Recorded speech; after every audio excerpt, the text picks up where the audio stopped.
कहावत है।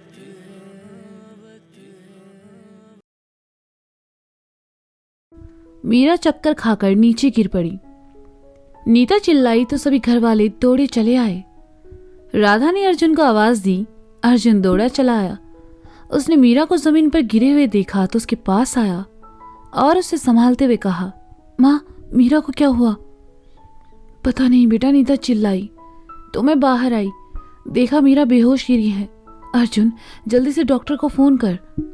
राधा ने घबराई हुई आवाज में कहा, हाँ मैं करता हूँ।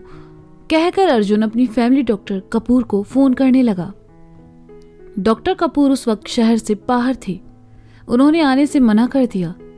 अर्जुन ने फोन जेब में डाला और कहा, माँ,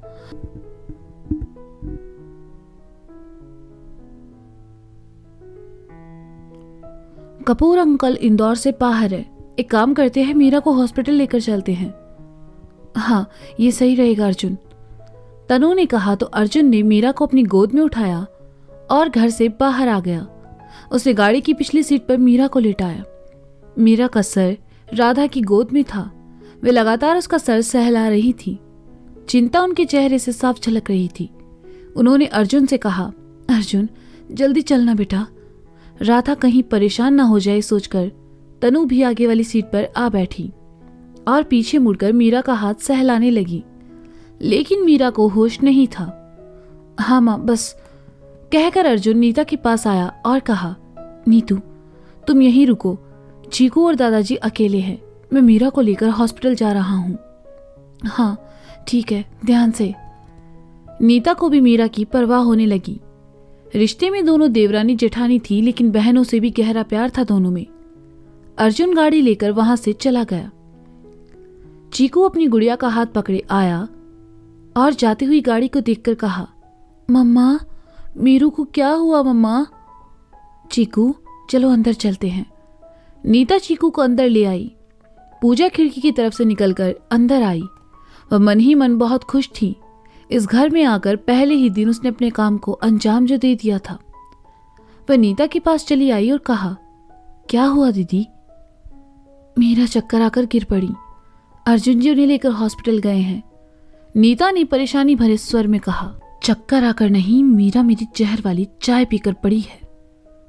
अब धीरे धीरे वो जहर उस पर असर करेगा और 2 मिनट बाद वो उस दुनिया को अलविदा कह देगी। बेचारी मीरा, उसे इतना भी अच्छा नहीं होना चाहिए था। खामखा अपनी जान गंवा बैठी। पूजा ने मन ही मन कहा। अर्जुन मीरा को लेकर हॉस्पिटल पहुंचा और उसे एडमिट करवाया। इमरजेंसी के बाहर राधा और तनु बेंच पर बैठी थी और अर्जुन वहां वक्त चक्कर काट रहा था। अक्षत घर आया, देखा घर में बिल्कुल सन्नाटा था। उसने राधा मीरा को आवाज दी पर किसी ने जवाब नहीं दिया। नीता चीकू को सुलाने ऊपर गई थी। अक्षत की आवाज सुनकर नीचे आई। अक्षत ने देखा तो उसके पास आकर कहा, क्या हुआ, सब कहाँ हैं? अच्छा हुआ आप आ गए, नीता ने कहा। भाभी, बाकी सब कहाँ हैं? भाई, माँ, तनु दी, मीरा, कोई दिखाई क्यों नहीं दे रहा? सब कहाँ है? अक्षत ने हैरानी से कहा। वो सब हॉस्पिटल गए हैं, नीता ने कहा तो अक्षत का दिल धड़क उठा। उसने घबराकर कहा, क्यों? सब ठीक तो है ना? माँ तो ठीक है ना? उन्हें कुछ नहीं हुआ नहीं ना? अक्षत ने एक साथ कई सवाल कर डाले। हाँ ठीक है। मीरा, नीता आगे कह ही नहीं पाई। इससे पहले ही अक्षत बोल पड़ा, मीरा को क्या हुआ? वो ठीक है ना भाभी? मुझे उसे अकेले छोड़कर नहीं जाना चाहिए था। वो कल से बीमार थी और मैंने उस पर ध्यान ही नहीं दिया। कौन से हॉस्पिटल गए हैं वो लोग? मीरा के नाम से ही अक्षत के चेहरे पर परेशानी के भाव आ गए।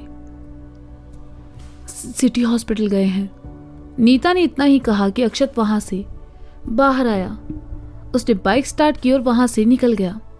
अक्षत जितनी तेज बाइक चला सकता था उसने चलाई। दिमाग में कई सारे सवाल आ जा रहे थे। उसने हॉस्पिटल के सामने आकर बाइक रोकी और भागकर रिसेप्शन पर आया। मीरा अक्षत व्यास। अक्षत ने रिसेप्शन पर बैठी लड़की से कहा, रूम नंबर 201 सर। लड़की ने चेक करके कहा, थैंक यू, कहते हुए अक्षत लिफ्ट की ओर आया, लेकिन बिजी देखकर सीढ़ियों की तरफ भागा। सेकंड फ्लोर पर आकर उसकी नजर रूम नंबर 201 पर गई और अक्षत जल्दी से उसमें आया। देखा मीरा सामने बिस्तर पर लेटी हुई थी। तनु, अर्जुन और राधा खामोश और उदास चेहरे लिए वहीं बैठे थे। उनके उतरे हुए चेहरे देखकर अक्षत का दिल किसी अनहोनी के डर से धड़क उठा और उसने अर्जुन के पास आकर कहा, भाई भाई क्या हुआ मीरा को? भाभी ने बताया उसे चक्कर आ गया था, उसे हॉस्पिटल लेकर आए हो, भाई कुछ बोलो ना। अर्जुन ने कोई जवाब नहीं दिया तो अक्षत का दिल और तेज धड़कने लगा। वह तनु के पास आया और उससे मीरा के बारे में पूछा, लेकिन तनु ने भी कुछ नहीं बताया। अक्षत राधा के पास आया और दुखी स्वर में कहा, माँ यार प्लीज आप तो बताओ मीरा को क्या हुआ है? मीरा मां बनने वाली है, राधा ने सहजता से कहा। अक्षत अब तक टेंशन में आ चुका था, इसलिए पहले तो मीरा की ओर पलट गया, पर जैसे ही राधा की बात पर गौर किया, खुशी से वापस उनकी ओर पलटा और धड़कते दिल के साथ कहा, क्या कहा आपने? अर्जुन मुस्कुराते हुए अक्षत के पास आया और उसके कंधे पर हाथ रखते हुए कहा, मां ने कहा है कि मीरा मां बनने वाली है। मतलब मैं पापा बनने वाला हूं। अक्षत अपनी खुशी जाहिर नहीं कर पा रहा था। उसका दिल बहुत तेज धड़क रहा था और खुशी चेहरे से साफ झलक रही थी। खुशी के मारे उसके होंठ कांपने लगे। अक्षत की खुशी का ठिकाना नहीं था, पर राधा के पास आया तो राधा ने कहा, पगला कैसे परेशान हो गया? तेरी मीरा बिल्कुल ठीक है और मां बनने वाली है, इसीलिए कमजोरी की वजह से उसे चक्कर आ गया था। अभी सो रही है, जब उठेगी तब बात कर लेना उससे। अक्षत को अब शर्म आने लगी थी। उसने मुस्कुराते हुए मीरा की ओर देखा तो राधा ने कहा, बहुत बहुत बधाई हो तुम दोनों को। अक्षत ने सुना तो राधा को गले लगाया और फिर तनु के पास आकर थोड़ा मुंह बनाते हुए कहा, तो ये सब आपका प्लान था मुझे परेशान करने का? सॉरी।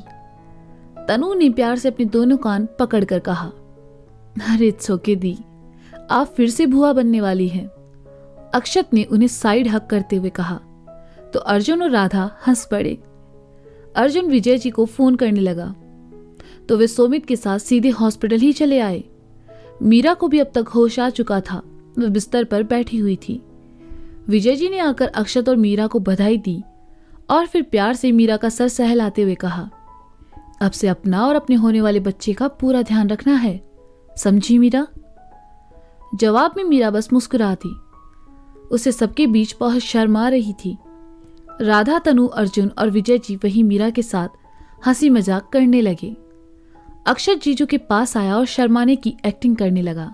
उन्होंने अक्षत को देखा तो कहा, भाई मुबारक हो साले साहब, इतनी जल्दी खुशखबरी दे दी आपने तो। क्या यार जीजू, अक्षत ने शर्माते हुए कहा। जीजू ने उसका हाथ पकड़कर अपनी तरफ खींचा और गले लगाते हुए कहा, मुबारक हो, एक लड़की की जिंदगी में ये लम्हा बहुत खूबसूरत माना जाता है। Thank you. अक्षत ने सोमित से दूर होकर कहा, सिर्फ थैंक यू से काम नहीं चलेगा, पार्टी चाहिए, वो वाली। जीजू ने अक्षत को कोड वर्ड में समझाया तो अक्षत ने हामी भर दी। अक्षत के कंधे पर हाथ रखे हुए जीजू बाकी सबके बीच आए और मीरा को बधाई दी। कुछ देर बाद सोमित ने सबको बाहर चलने का इशारा किया। एक एक करके सभी वहां से चले गए। अक्षत भी आने लगा तो सोमित ने कहा, अरे साले साहब आप कहाँ? मीरा के पास रुकिए ना। कहकर अक्षत वहीं रुक गया और बाकी सब कमरे से बाहर चले आए। विजय जी ने अर्जुन से कहा कि डॉक्टर से मिलकर मीरा का डिस्चार्ज बनवा ले और खुद बाकी सबके साथ नीचे चला आया। अक्षत मीरा के पास आया, दोनों एक दूसरे को देखते रहे और फिर अक्षत ने कहा, मीरा? मीरा ने धीरे से कहा, थैंक यू।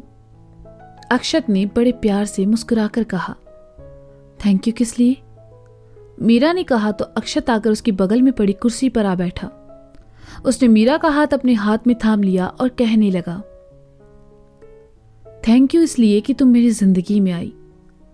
थैंक यू तुमने मुझ जैसे सड़ू, इंसान को सुधार दिया। थैंक यू तुमने मुझसे शादी की, और थैंक यू हमारे बीच इस नन्ही सी जान को लाने के लिए। तुम माँ बनने वाली हो, उससे बड़ी खुशी की बात मेरे लिए क्या हो सकती है। और इस फीलिंग को मैं तुम्हारे साथ महसूस कर रहा हूं। घर में सब कितने खुश है मीरा, और मैं तो अपनी खुशी शब्दों में बयां भी नहीं कर सकता। थैंक यू मुझे इतनी बड़ी खुशी देने के लिए। कहते हुए अक्षत ने मीरा के हाथ को चूम लिया। शर्मा कर मीरा दूसरी ओर देखने लगी तो अक्षत अपना सर उसके सर के पास रख देता है। अक्षत की गर्म सांसों का स्पर्श मीरा को महसूस हो रहा था। मीरा ने अपनी गर्दन अक्षत की ओर घुमाई तो सहसा ही उसके होठ अक्षत के माथे को छू गए। मीरा कहने लगी, अक्षत जी, हमारा प्यार कामयाब हुआ। हमारे प्यार की निशानी आपका अंश हमारी कोख में है। उसे भी उतना ही प्यार दीजिएगा जितना हमें दिया। आपका प्यार और आपका साथ हमारे लिए सब कुछ है। एंड थैंक यू, आपने हमें अपनी जिंदगी में शामिल किया, वरना हम कभी जान ही नहीं पाते कि प्यार इतना खूबसूरत होता है। मीरा। अक्षत ने मीरा के सर से अपना सर लगाए आंखें मूंदे उसके हाथ की उंगलियों को अपनी उंगलियों में थामते हुए कहा, जी। मीरा ने कहा, आई लव यू। अक्षत ने कहा। मीरा ने कुछ नहीं कहा, बस एक बार फिर अक्षत का सर चूम लिया। एक सुखद एहसास अक्षत को हुआ और उसने अपनी आंखें खोली और कहा, हमेशा मुझसे इतना ही प्यार करोगी? हमारा प्यार आपके लिए कभी कम नहीं होगा अक्षत जी, मीरा ने कहा। अक्षत उसकी आंखों में देखने लगा जिनमें उसे भरोसा और अपने लिए ढेर सारा प्यार नजर आ रहा था। दोनों एक दूसरे की आंखों में खोए हुए थे कि किसी ने दरवाजा खटखटाया। अक्षत मीरा से दूर हटा तो अर्जुन डॉक्टर के साथ अंदर आया। डॉक्टर ने मीरा को कुछ दवाइयां और परहेज बताए और 2 दिन बाद आकर मिलने को कहा। डॉक्टर चला गया। उसने मीरा को घर जाने की परमिशन दे दी तो अर्जुन ने कहा, चले मीरा? हाँ, मीरा ने कहा। अर्जुन अक्षत और मीरा को साथ लेकर कमरे से बाहर चला आया। चलते चलते अक्षत ने मीरा का हाथ अपने हाथ में थाम लिया और सामने देखते हुए चलने लगा। मीरा ने देखा तो अक्षत को देखकर मीरा ने मन ही मन कहा, बस हमेशा ऐसे ही हमारे साथ रहिएगा। जिंदगी से हमें और कुछ नहीं चाहिए। सभी मीरा को सही सलामत घर ले आए। घर आकर विजय जी जब दादू दादी नीता और निधि को ये सब बताया तो सबके चेहरे खुशी से खिल उठे। निधि ने तो अपनी दोस्त मीरा को गले ही लगा लिया और एक्साइटेड होकर कहा, कांग्रेचुलेशन मीरा। थैंक यू निधि, मीरा ने कहा। अक्षत और मीरा ने दादू और दादी की पैर छुए, उन्हें खुश रहने का आशीर्वाद दिया। रघु और पूजा डाइनिंग टेबल के पास खड़े थे। रघु जितना खुश था, पूजा मन ही मन उतना ही परेशान थी कि ये सब क्या हो गया। कहाँ वह मीरा को मारने का सपना देख रही थी और देखने को कुछ और ही मिला। विजय जी ने अपनी जेब से 500 के कुछ नोट निकाले और रघु और पूजा को देकर चले गए। रघु ने तो खुशी खुशी ले लिए, लेकिन पूजा ने आनाकानी की। विजय जी ने देखा तो कहा, अरे रखो भाई, घर में खुशी का माहौल है। दादू सबसे ज्यादा खुश थे, आखिर उनके फेवरेट पोते बाप जो बनने वाले थे। राधा मीरा को लेकर घर के मंदिर में आई और थाल में रखा पवित्र धागा उठाकर मीरा के हाथ पर बांधते हुए कहा, अब से अपना पूरा ख्याल रखना। जी मां, मीरा ने कहा तो राधा ने मुस्कुराते हुए उसके गाल को छुआ और उसे अपने साथ ले आई। सभी हॉल में बैठकर बातें करने में लगे थे। मीरा भी आज उन सबके बीच बैठी थी। रघु नीता की मदद कर रहा था। पूजा वहां से बाहर चली आई। गार्डन एरिया में आकर उसने अपने कान में ब्लूटूथ लगाया और किसी को फोन मिलाया। मीलों दूर ऊंची सी बिल्डिंग के कमरे में बैठी लड़की ने फोन उठाया और कहा, हाँ बोलो, इस वक्त फोन क्यों किया? मैडम, मैंने सोचा पहले ही दिन उस मीरा का काम तमाम कर दूंगी, लेकिन वो बच गई। पूजा ने घबराते हुए लेकिन दबी आवाज में कहा, हैव यू लॉस्ट इट? तुमसे मैंने क्या कहा था? पहले उस घर के लोगों का भरोसा जीतना है, उसके बाद ऐसा कुछ करना है। अगर तुम पकड़ी जाती तो तुम्हारे चक्कर में मैं भी सामने आ जाती। लिसन, ऐसी बेवकूफ़ी दोबारा मत करना। जब मैं कहूं तब अपने काम को अंजाम देना, समझी तुम? दूसरी ओर से लड़की ने गुस्से में कहा। सॉरी मैडम, वैसे एक बुरी खबर है। पूजा ने फिर डरते डरते कहा। अब क्या हुआ? लड़की गुस्से में झल्लाई। वो मीरा माँ बनने वाली है। पूजा ने जैसे ही कहा, दूसरी ओर से फोन कट गया। लड़की ने हाथ में पकड़ा फोन गुस्से में आकर दीवार पर दे मारा। उसका गुस्सा बता रहा था कि उसे मीरा से बेइंतहा नफरत थी। तो दोस्तों ये था हाँ ये मोहब्बत है भाग 20। इसका अगला भाग आप जल्द ही सुनेंगे मेरे साथ। तब तक के लिए शुक्रिया, बाय बाय, अपना ख्याल रखें और सुनते रहें हाँ ये मोहब्बत है। सुनेंगे ना?